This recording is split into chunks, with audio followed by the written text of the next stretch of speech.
નમસ્કાર મિત્રો. આપણે અગાઉ યુનિટ નંબર 2 સુધી આપણો અભ્યાસક્રમ એ પૂર્ણ કરેલો છે. ત્યારબાદ આપણે યુનિટ નંબર 3 એ આજે શરૂ કરી રહ્યા છીએ.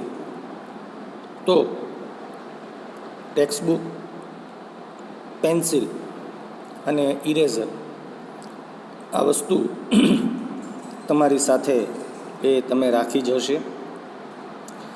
મિત્રો, એક્ટિવિટી પહેલી યુનિટ નંબર 3 જે છે એને આપણે શરૂ કરીએ પહેલાં અહીંયા જે આપણને ચિત્ર આપવામાં આવેલું છે, આ શેનું ચિત્ર છે અને આને તમે ક્યાં જોયું છે? યસ, સરસ. મિત્રો, આ ચિત્ર એક ચકડોળનું છે, જાયન્ટ વ્હીલ, બરાબર ને?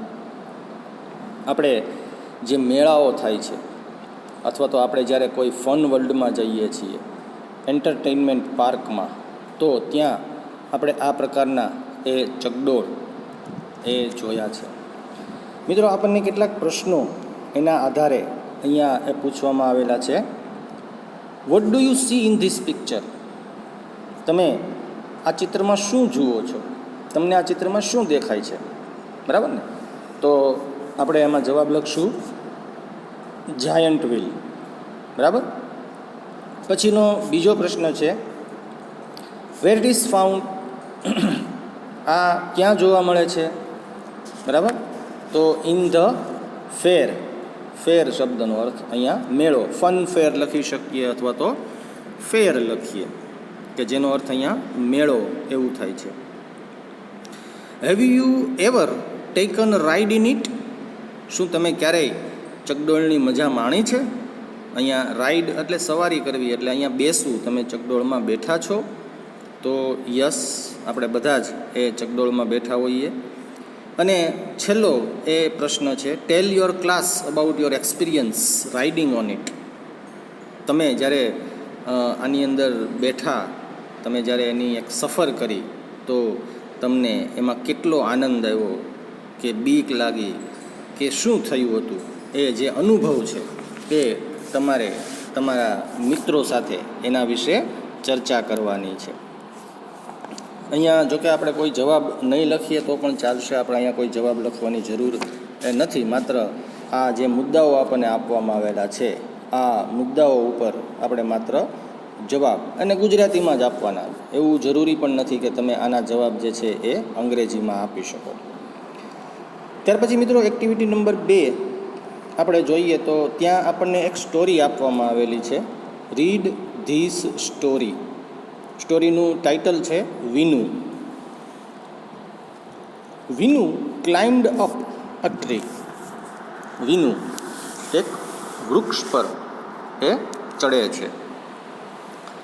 હી સેટ ઓન અ બ્રાન્ચ. તે વૃક્ષ પર ચડી અને ઝાડની એક ડાળ એના ઉપર એ પોતે બેસે છે. He was cutting the same branch. અને પછી જે ડાળ પર બેઠો છે પોતે, એ જ ડાળ વિનુ એ કટિંગ એટલે કે કાપવાની શરૂઆત કરે છે. પોતે જે ડાળ ઉપર બેઠો છે એ જ ડાળને એ પોતે કાપે છે. An old man so the boy. એક વૃદ્ધ જ્યારે એને જુએ છે કે આ વિનુ જે છે એ જે ડાળ ઉપર બેઠો છે એ જ એ ડાળ એ કાપી રહ્યો છે.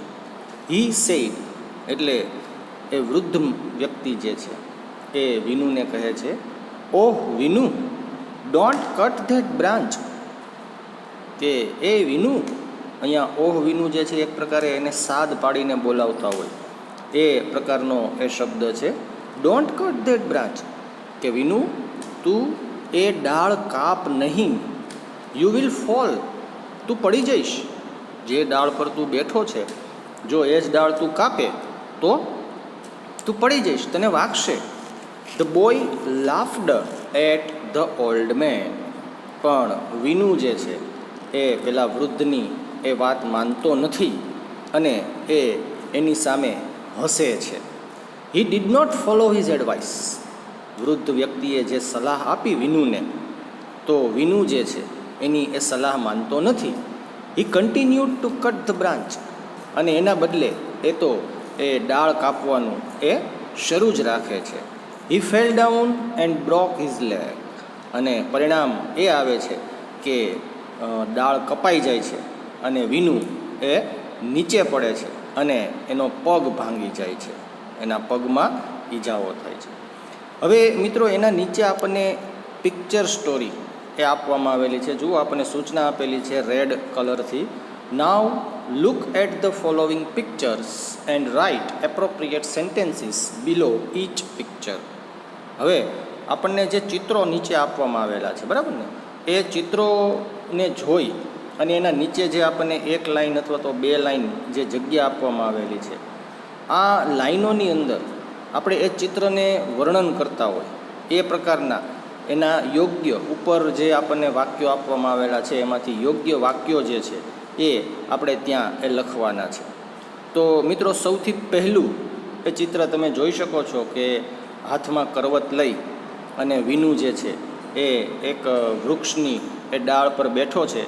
ચાલો બધા પેન્સિલ એ તૈયાર રાખે, હું અહીંથી જે વાક્યો લખવાના છે એ વાક્યો બોલતો જાઉં છું અને તમારે એ વાક્યો આ જગ્યા જે આપેલી છે, જો કે અક્ષરો આપણે અગાઉ સૂચના મુજબ એ નાના જ રાખશું, ઉતાવળ નહીં કરીએ, એકદમ શાંતિથી આ જવાબ જે છે એ આપણે લખવાના છે. બધાની પેન્સિલ તૈયાર, હું થોડીક વારમાં જ એ જવાબ બોલવાનું શરૂ કરું છું.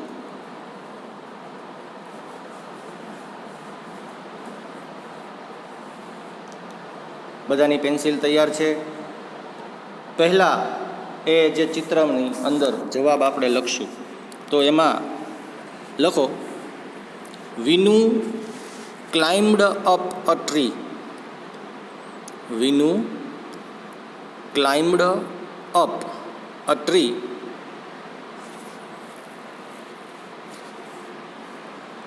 he sat on a branch. He sat on a branch. He was cutting the same branch. He was cutting the same branch. 3 વાક્યો લખવાના છે. જગ્યા જો કે થોડીક નાની છે, પણ તમે અક્ષરો થોડા નાના રાખશો એટલે વાંધો નહીં આવે, લખાઈ જશે જવાબ. પછી એની બાજુનું ચિત્ર આપણે જોઈએ તો તમે જોઈ શકો છો કે એક વૃદ્ધ વ્યક્તિ છે એ લાકડી લઈ અને આવેલો છે, બરાબર ને. પહેલું જે ચિત્ર છે એની બાજુનું, નીચેનું નહીં, એની બાજુનું ચિત્ર કે જેમાં એક વૃદ્ધ વ્યક્તિ છે એ લાકડીના ટેકે એ ચાલીને આવે છે અને વિનુ ઉપર એ ઝાડની ડાળ કાપતો હોય એવા પ્રકારનું ચિત્ર છે. તો એ ચિત્રની નીચે જે આપણને જગ્યા આપેલી છે આપણે ત્યાં લખશું, An old man saw, SAW, C નું ભૂતકાળ, SEE, સી એટલે જોવું, અને અહીંયા SAW, સો એટલે જોયું. And old man so the boy. Boy એટલે અહીંયા વિનુ. વૃદ્ધ વ્યક્તિએ વિનુને જોયો કે જે ડાળ ઉપર બેઠો છે એ જ ડાળે કાપે છે. હવે ત્રીજું ચિત્ર કે જેમાં વૃદ્ધ વ્યક્તિ ના પાડે છે, જો હાથ બે લંબાવી અને એ વૃદ્ધ વ્યક્તિ છે એને ના પાડે છે કે બેટા તું એ ડાળ ન કાપ, બરાબર ને. તો એ ચિત્રની નીચે આપણે લખશું, he said, અલ્પવિરામ અવતરણ ચિહ્નોમાં ઓહ વિનુ, ઓહ માટે આપણે OH એવો શબ્દ રાખશું. Oh Vinu, don't cut that branch,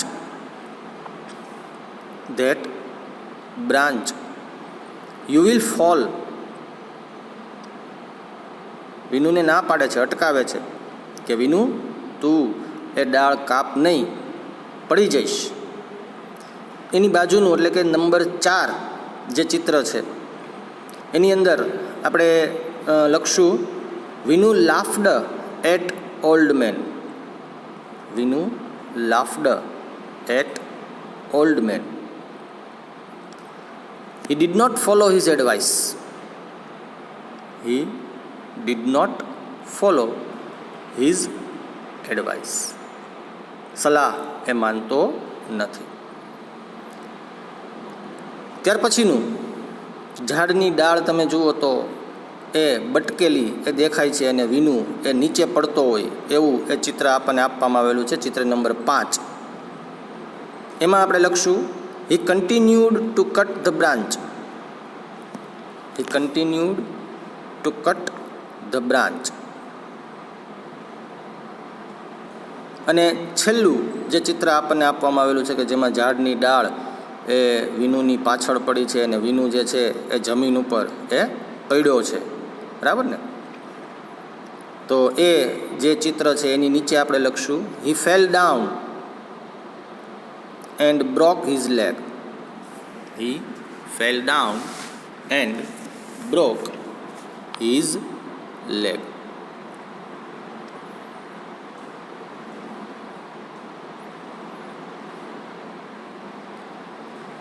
ત્યાર પછી મિત્રો આપણે આગળ એક્ટિવિટી તરફ એ વધીએ. Activity number 3.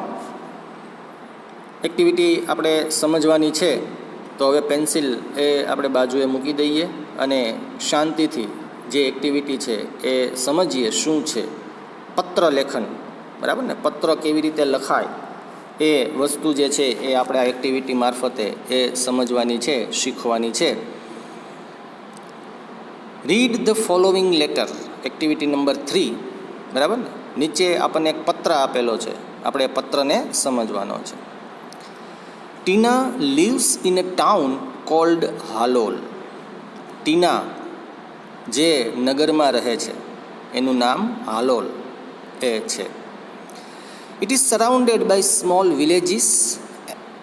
એ જે ગામ છે હાલોલ એની આસપાસ નાના નાના ગામડાઓ આવેલા છે. સ્મોલ વિલેજીસ એટલે કે નાના નાના ગામડાઓ. And it is not far from Vadodara. અને આ હાલોલ ગામ જે છે એ વડોદરાથી દૂર નથી, વડોદરાથી નજીક આવેલું છે. Last month Tina visited a village fair near Halol. ગયા મહિને, લાસ્ટ મંથ એટલે કે ગયા મહિને, ટીના જે છે એ ગામડાની અંદર એક જે મેળો છે, ફેર યોજાણો હતો, એટલે કે એક મેળો યોજાણો હતો કે જે હાલોલની બાજુમાં આવેલો હતો. એ ગ્રામ્ય વિસ્તારનો મેળો, એમાં એ પોતે ગઈ હતી. After a few days she visited a trade fair in Vadodara. થોડા સમય પછી ટીના જે છે એ વડોદરામાં એક વ્યાપાર મેળો, એક ટ્રેડ ફેર જે છે એમાં એ પોતે જાય છે. She wrote a letter to her friend Meena who lives in Bhuj. તે એક પત્ર લખે છે મીનાને. ટીનાની ફ્રેન્ડ છે મીના કે જે ભુજમાં રહે છે, એને એ પત્ર લખે છે. હવે એ પત્ર શું છે, કેવી રીતે લખે છે, તો તમે જુઓ તો જ્યારે આપણે પત્ર લખવાની શરૂઆત કરીએ તો ડાબી બાજુએ સૌથી ઉપર એટલે કે જ્યાં આપણા પેજની અંદર હાંસિયો આપવામાં આવેલો છે, બરાબર, એની બાજુમાં આપણે સૌથી પહેલાં તો એણે ગામનું નામ એટલે કે પોતાનું સરનામું લખેલું છે, બરાબર. પોતાનું સરનામું. નાનું ગામ છે તો માત્ર હાલોલ લખેલું છે, પણ માનો કે મોટા શહેરમાં રહેતા હોઈએ, સિટીમાં, તો આપણે ત્યાં શેરી નંબર, પછી જે વિસ્તાર, કોઈ સોસાયટી જે છે એનું નામ, બરાબર. પછી આજુબાજુમાંથી કદાચ કોઈ મોટો રસ્તો પસાર થતો હોય, હાઈવે કે એવો કોઈ મોટો રોડ, તો એ રોડનું નામ, અને પછી છેલ્લે આપણે ગામનું નામ લખીએ છીએ, બરાબર. પણ જ્યારે નાનું ગામ હોય તો ત્યાં તો એવું કંઈ હોતું નથી, બહુ ઓછી વસ્તી હોય, એટલે તમારો પત્ર જે છે એ જે તે વ્યક્તિએ લખેલો છે જેને સુધી પહોંચાડવાનો છે, તો આરામથી એ સરનામું, ખાતરી નામ અને ગામનું નામ એટલું લખવામાં આવે તો પણ એ પત્ર મળી જતો હોય છે. સરનામું લખ્યા પછી એની જ લાઇનમાં નીચે તમે જોઈ શકો છો કે તારીખ લખાયેલી છે, 25 જુલાઈ 2014, બરાબર. 25મી જુલાઈ. મિત્રો અહીંયા આ વસ્તુ આપણે ખાસ ધ્યાન રાખશું કે તારીખ અને સાલ આ બંને આપણે આંકડાઓમાં લખીએ છીએ, બરાબર, પણ મંથ જે છે, જે મહિનાનું નામ, જે મહિનો એ અંગ્રેજી મહિનો જે શરૂ હોય છે એનું નામ છે ને એ આપણે લખવાનું રહે છે, એનો ક્રમ નથી લખવાનો. સામાન્ય રીતે આપણે ગુજરાતીમાં કોઈ પત્ર લખીએ છીએ, બરાબર, અથવા તો આપણે કોઈ પણ જગ્યાએ તારીખ લખીએ છીએ. ખાસ કરીને તો તારીખમાં આપણે શું કરીએ છીએ, અહીંયા માનો કે જુલાઈ મહિનો આપેલો છે તો આપણે જુલાઈ મહિનાનો ક્રમ લખશું 07, બરાબર ને. તો આપણે આ તારીખ લખીએ 25/7/2014. તો મિત્રો પત્ર લેખન તમે અંગ્રેજી ભાષામાં કરતા હો કે ગુજરાતી ભાષામાં કરતા હો, બરાબર ને, તો ત્યાં તારીખ જ્યારે લખવામાં આવે ત્યારે હંમેશા મહિનાનું નામ લખવામાં આવે છે, નહીં કે એનો નંબર. એટલે કે માનો કે જાન્યુઆરી મહિનામાં પત્ર લખો છો તો એક એવું નહીં લખાય, જાન્યુઆરી મહિનાનો પહેલો નંબર છે તો આપણે ત્યાં એક એવું નહીં લખીએ, પણ ત્યાં આપણે જાન્યુઆરી લખશું, બરાબર. એવી જ રીતે ડિસેમ્બર મહિનાની અંદર પત્ર લખીએ છીએ તો ત્યાં આપણે ડિસેમ્બર લખશું, નહીં કે આપણે 12 લખીએ, બરાબર. તો આ વસ્તુ આપણે યાદ રાખશું પત્ર લેખનમાં કે જ્યારે જ્યારે આપણે તારીખ લખવાની થશે તો તારીખની અંદર જે મંથ છે, એટલે કે જે મહિનો લખવાનો છે એ મહિનાનું આપણે નામ દર્શાવવાનું છે, મહિનાને ક્રમમાં દર્શાવવાનો નથી. તારીખ લખાયા પછી મિત્રો આપણે લખવાનું છે સંબોધન, બરાબર. જેમ કે અહીંયા આપેલું છે ડિયર મીના. ટીના પત્ર લખે છે મીનાને, બરાબર. એટલે ટીનાએ મીનાને પોતાની ફ્રેન્ડ છે એટલા માટે એણે ડિયર એવો શબ્દ વાપર્યો છે, વાહલી Meena. Thank you for your letter of 15th July. 15મી જુલાઈએ તે જે મને પત્ર લખ્યો હતો એ મને મળ્યો એ માટે તારો ખૂબ ખૂબ આભાર. I was happy to read about your visit to Dholavira. કે એમાં મીના જે છે એ ધોળાવીરા ગઈ હતી, એણે ત્યાંની જે મુલાકાત લીધી હતી અને ત્યાં એણે શું શું વસ્તુઓ જોઈ એ વસ્તુઓ વિશે એણે ટીનાને એ પત્રમાં જણાવ્યું હતું. એટલે અહીંયા એનો આભાર માને છે કે તે જે મને માહિતી આપી એ માહિતી બદલ તારો આભાર. I visited 2 different fares last month. પછી પોતાની વાત રજૂ કરે છે કે પોતે ગયા મહિને 2 અલગ અલગ મેળાઓની મુલાકાત લીધી હતી. ડિફરન્ટ ફેર એટલે અલગ અલગ અને ફેર એટલે મેળો. And I want to tell you about ધેમ.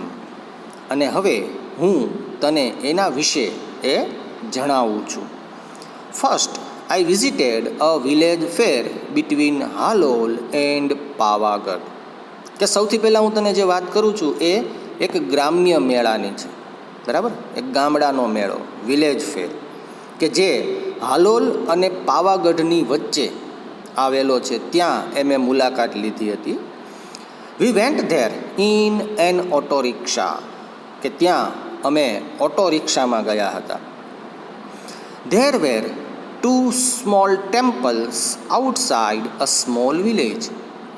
કે ત્યાં હાલોલ અને પાવાગઢની વચ્ચે 2 નાના એવા મંદિરો આવેલા છે. ટેમ્પલ શબ્દનો અર્થ અહીંયા મંદિર, અહીંયા બહુવચનમાં છે ટેમ્પલ્સ, બરાબર ને. 2 સ્મોલ ટેમ્પલ્સ, 2 નાના મંદિરો એ ત્યાં આવેલા છે.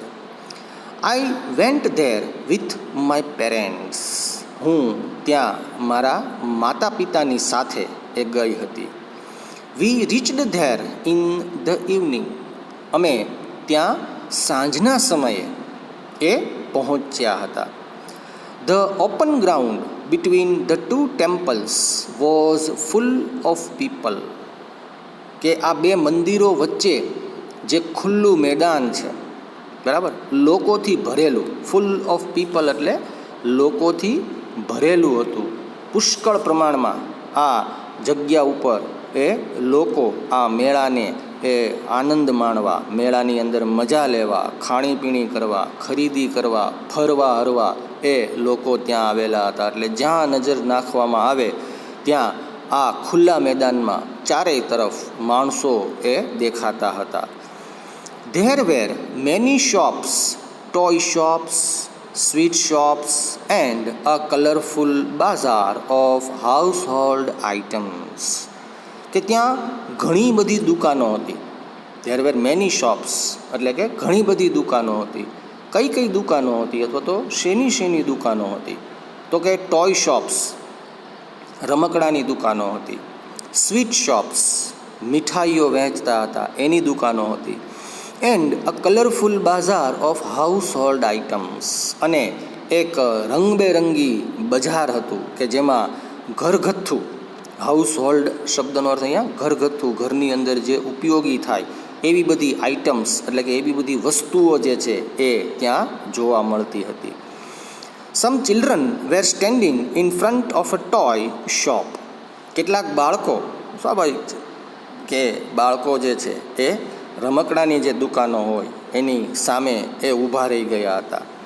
They were looking at a small plane, અને તેઓ બધા જ એક નાનું વિમાન કે જે દુકાનોની અંદર એ વહેંચાતું હતું એના ઉપર એ બાળકોની નજર હતી. The shopkeeper was showing them the plane.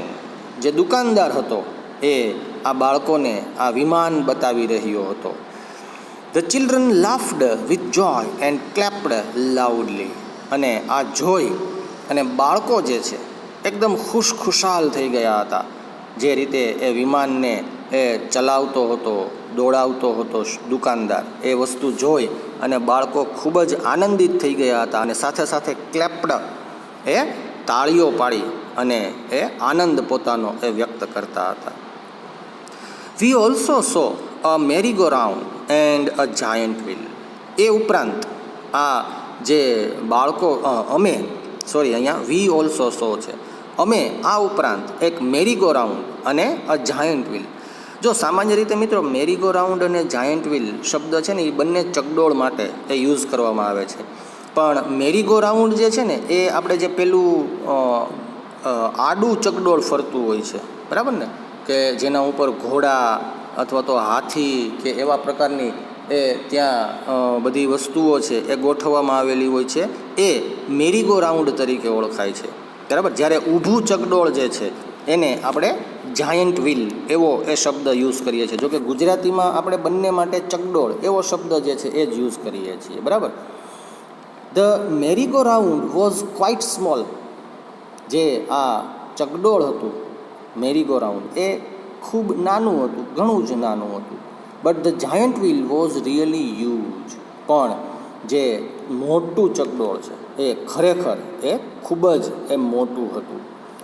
The place was full of noise.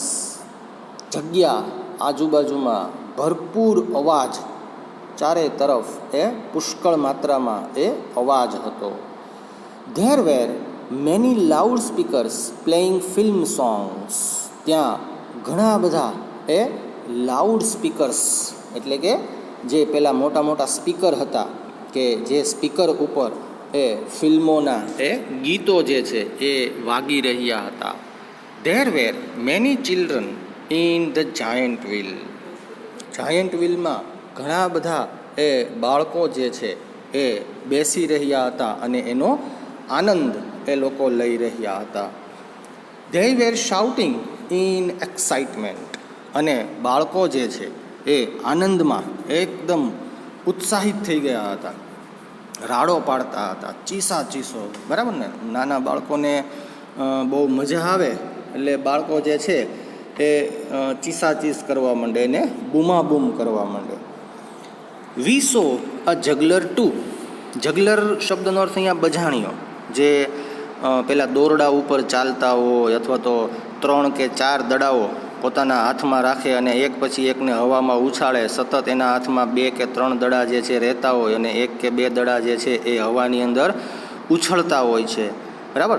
તો અહીંયા એવા પ્રકારનો એક જગલર એટલે કે બજાણીઓ એ હતો કે જે અંગ કસરતના અલગ અલગ પ્રકારના દાવ એ પણ કરતા હોય. He was playing with 5 balls. 5 દડાથી એક સાથે તે રમી રહ્યો હતો. And was keeping all of them in the air. અને લગભગ 5 દડાને પોતે એક સાથે એ હવાની અંદર એ ઉછાળી રહ્યો હતો. It was wonderful. આ જે દ્રશ્ય છે એ એકદમ અદ્ભુત હતું. તો મિત્રો અહીંયા જે વાત આપવામાં આવેલી છે એ વાત એક વિલેજ ફેર એટલે ગ્રામ્ય કક્ષા પર જે મેળો એ યોજવામાં આવ્યો હતો. એ મેળામાં એ ટીનાએ કઈ કઈ વસ્તુઓ જોઈ એની એ વાત છે. ત્યાર પછી આગળ ટીના એ પોતાના પત્રમાં લખે છે, after some days V visited a trade fair in Vadodara. કે એ પછી થોડાક દિવસો બાદ અમે એક વ્યાપાર મેળો, ટ્રેડ ફેર કે જે વ્યાપાર મેળો છે કે જે વડોદરામાં યોજાયો હતો ત્યાં ગયા હતા. It was a school trip. કે આ અમારી શાળા તરફથી પ્રવાસ હતો. ટ્રીપ શબ્દનો અર્થ અહીંયા પ્રવાસ, એક સ્થળેથી જવું કોઈ બીજા સ્થળે અને ફરી પાછું પ્રથમ સ્થળે પાછું ફરવું, એને આપણે ટ્રીપ તરીકે ઓળખીએ છીએ. We went there on a Sunday. અમે ત્યાં રવિવારે ગયા હતા. We went by a bus. ત્યાં અમે એ બસ દ્વારા એ ગયા હતા. There was no entry fee. કે આ વ્યાપાર મેળો હતો પણ આમાં કોઈ જાતની એન્ટ્રી ફી એટલે કે દાખલ થવાનો જે પ્રવેશની જે ફી લેવામાં આવે એ કંઈ ન હતું. The whole ground was full of large stalls. આખા મેદાનમાં મોટા મોટા એ સ્ટોલ એટલે કે કામ ચલાવ દુકાનો. સ્ટોલ શબ્દનો અર્થ અહીંયા આપણે શું લઈ શકીએ? કામ ચલાવ દુકાનો. કાપડના પડદા જે મંડપ જે છે એ નાખી અને ઊભા કરવામાં આવે એને આપણે અહીંયા સ્ટોલ તરીકે ઓળખીએ. There were many stalls of electronic goods like TV, VCR and music systems. કે ત્યાં ઇલેક્ટ્રોનિક્સ વસ્તુઓ, વીજળીથી ચાલતી બધી વસ્તુઓ, ગુડ્સ એટલે અહીંયા માલ સામાન, બરાબર. ગુડ્સ શબ્દનો અર્થ અહીંયા શું થશે? માલ સામાન. વીજળીથી ચાલતા માલ સામાનની દુકાનો, જેમ કે ટીવી વેચાતા હતા, VCR વેચાતા હતા અને મ્યુઝિક સિસ્ટમ, અલગ અલગ પ્રકારના જે મ્યુઝિક વગાડે એ પ્રકારના ટેપ રેકોર્ડર છે, CD પ્લેયર છે, DVD પ્લેયર છે, બરાબર ને. આ બધી વસ્તુઓ મ્યુઝિક સિસ્ટમ એ તરીકે એ ઓળખવામાં આવે છે. આવા બધા વસ્તુઓના એ ત્યાં સ્ટોલ એ ઊભા કરેલા હતા. The girls on the counters were well dressed.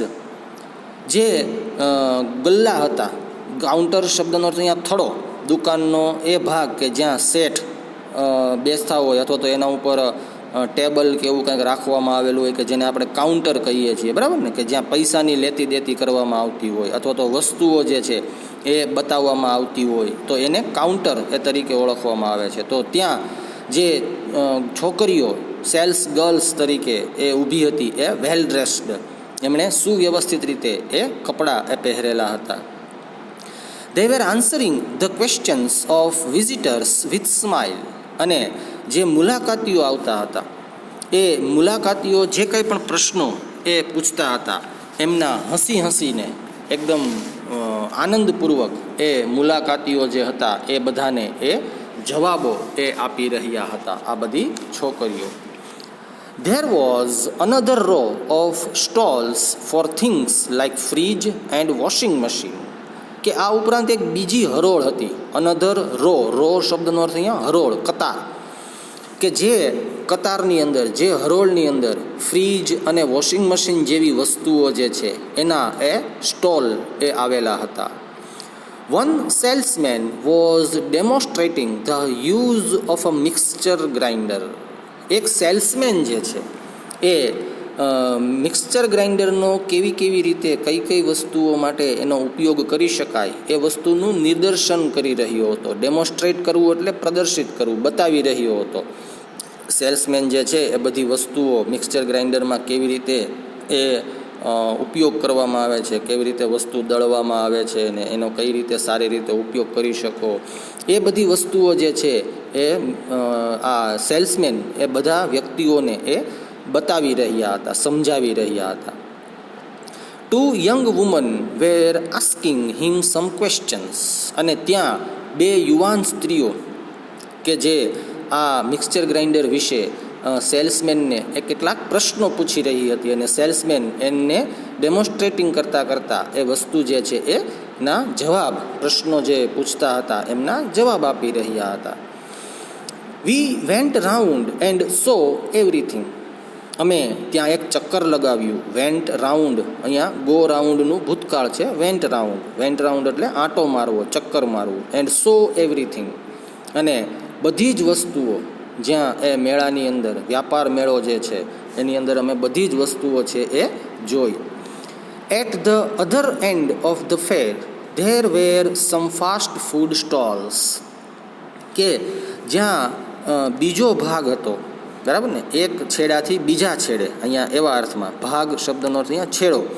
At the other and, બીજા છેડે આ મેળો જે હતો એના, ત્યાં કેટલીક એ ખાણીપીણી માટેની દુકાનો એ ઊભી કરવામાં આવેલી હતી. ફૂડ સ્ટોલ, ફાસ્ટ ફૂડ, ઝડપથી જે તૈયાર થઈ જાય એવા પ્રકારનો ખોરાક એ ત્યાં વહેંચતી એવી દુકાનો છે એ ઊભી કરવામાં આવેલી હતી. માય ફ્રેન્ડ્સ ઓર્ડર્ડ પિઝા, મારા મિત્રોએ ત્યાં એક પિઝાનો ઓર્ડર આપ્યો. And I ordered a glass of lassi, અને મેં ત્યાં એક લસ્સીના ગ્લાસનો એ ઓર્ડર આપ્યો. વી સેટ ડાઉન ફોર વાઇલ, ત્યાં અમે થોડોક સમય બેઠા. એન્ડ સેવર્ડ ધ ફૂડ, અને જે ખાવાનું હતું એની મજા માણી, એકદમ આનંદથી અમે એ બધું ખાધું, પિઝા અને લસ્સી જે છે એ પીધા. There were a couple of sweet shops, ત્યાં કેટલીક મીઠાઈની પણ દુકાનો હતી. કપલ ઓફ શબ્દનો અર્થ અહીંયા બે, બરાબર ને, કપલ શબ્દનો અર્થ અહીંયા બે થશે, બરાબર. But we did not buy any sweets, પણ અમે કોઈ પણ મીઠાઈ જે છે એ ન ખરીદી હતી. વી કેમ બેક ઇન ધ ઇવનિંગ, અને સાંજના સમયે અમે ઘરે એ પરત ફરી ગયા હતા. અમારી સ્કૂલ બસ જે હતી એમાં જ એ ગયા હતા, અને એમાં જ એ પાછા સ્કૂલે આવ્યા, અને સ્કૂલેથી પછી અમે પાછા ઘરે આવ્યા. ઓકે, આઈ વિલ સ્ટોપ નાવ, બસ હવે હું અહીં મારો પત્ર પૂર્ણ કરું છું. અહીંયા હું સ્ટોપ નાવ એટલે હું અહીંયા અટકું છું એવા અર્થમાં. Convey my regards to your parents, મારી યાદ, રિગાર્ડ્સ એટલે માય રિગાર્ડ્સ એટલે યાદ, અને કન્વે એટલે આપવું, તારા માતા પિતાને મારી યાદ આપજે. યોર સિન્સિયરલી ટીના, બરાબર. છેલ્લે જ્યારે પત્ર આપણે પૂર્ણ કરીએ ત્યારે yours faithfully, yours sincerely, yours lovingly, આ પ્રકારના એ શબ્દો જે છે લખવામાં આવે છે. અને એની ઉપરની જે લાઈન જે જોઈએ આપણે, convey my regards to your parents, તો એની અંદર આપણે અહીંયા જે ઘરના બીજા સભ્યો છે એમને આપણે યાદ આપીએ છીએ કે એમને પણ કહેજો કે મેં તમને યાદ કર્યા હતા. આ પ્રકારે આખો પત્ર જે છે એ પૂર્ણ કરવામાં આવે છે. મિત્રો, આપણે જ્યારે પ્રથમ ક્વાર્ટર, ફર્સ્ટ સેમેસ્ટરનું પ્રથમ ક્વાર્ટર વિશે જ્યારે આપણે ગ્રામર એ ચર્ચા કરી છે, તો ગ્રામર બુકમાં આપણે લેટર રાઇટિંગ આવે છે, બરાબર ને. તો આપણે આ યુનિટ પૂરો કરી અને હવે જ્યારે ગ્રામર સ્ટાર્ટ કરશું ત્યારે લેટર રાઇટિંગ જે છે એની પણ એ આપણે ચર્ચા કરવાની રહેશે. કારણ કે આપણે અડધું ગ્રામર જે છે કમ્પોઝિશન વિભાગમાં, કોમ્પ્રિહેન્શનમાં એ પૂર્ણ કરેલું છે, જ્યારે અડધું જે છે એ બાકી છે, જેમાં આપણે લેટર રાઇટિંગનો જે આખો ટૉપિક છે એ લેટર રાઇટિંગનો ટૉપિક આપણે આખો સમજેલા જ નથી. તો એ ટૉપિક આપણે અત્યારે અહીંયા એ સમજીશું જ્યારે આપણે આ યુનિટ પૂરો કરશું, ત્યાર પછી જે ગ્રામર સ્ટાર્ટ કરશું એમાં. હવે મિત્રો, આપણે એક્ટિવિટી નંબર 4થી આ યુનિટ નંબર 3 જે છે એ અહીં બાકી રહે છે, કે જે આપણે હવે પછીના એ લેક્ચરની અંદર એ સમજીશું.